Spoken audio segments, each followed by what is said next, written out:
Hi, today I wanted to try and see if a technique from the polymer clay world would work with soap extrusions.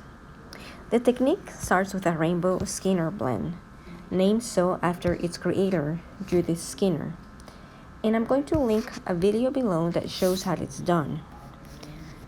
I've never been very good at making a Skinner blend with polymer clay, so I decided instead to just stack different colors of soap dough on top of each other, like discs.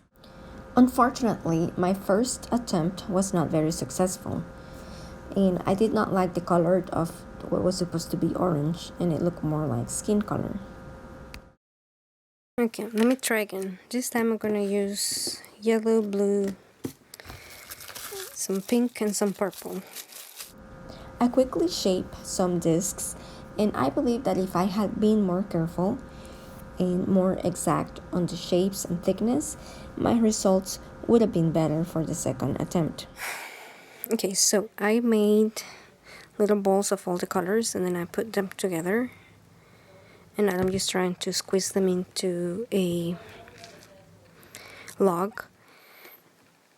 As I'm squeezing them, some of the colors are already becoming mixed. Now, usually the color that's first is going to be the color that will be on the outside, or the first flowers will be that color.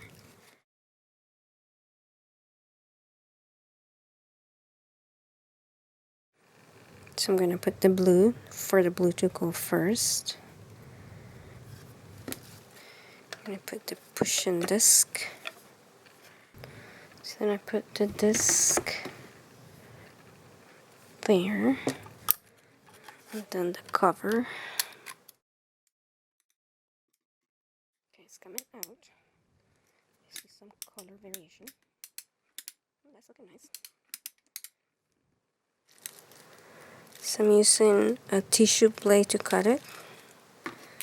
And that's what it looks like on one end. And of course it's going to be different. Ideally, I will put this in soap and find out then what the different colors are going to be. But out of curiosity and to see if this works, I'm going to cut it at different sections now. First I'll cut it in half.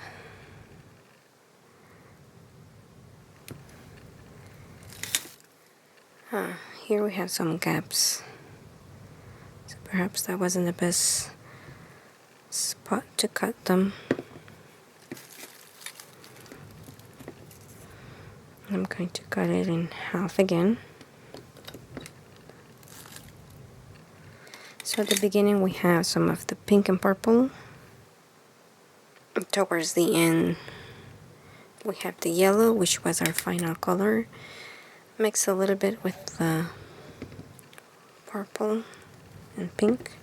In here we have a little bit more uniformity as far as it being the colors being center. And I think if I had been more careful on how to layer the soap dough so it was more even, maybe I would have had more even results. But this is not bad. I think I can use this. And it will be, it's a little different than just having a one color flower. So I'm gonna keep this. The first one is usually a solid color of the first one. That's quite normal. And it's towards the end that you start seeing the other colors. But anyway, this is it. Wait a minute, I decided to try a different approach. Something more similar to what is shown in the video that I linked below. In the video, you can see that she rolls the polymer clay sheet into itself, the way one rolls an exercise mat or a Swiss roll.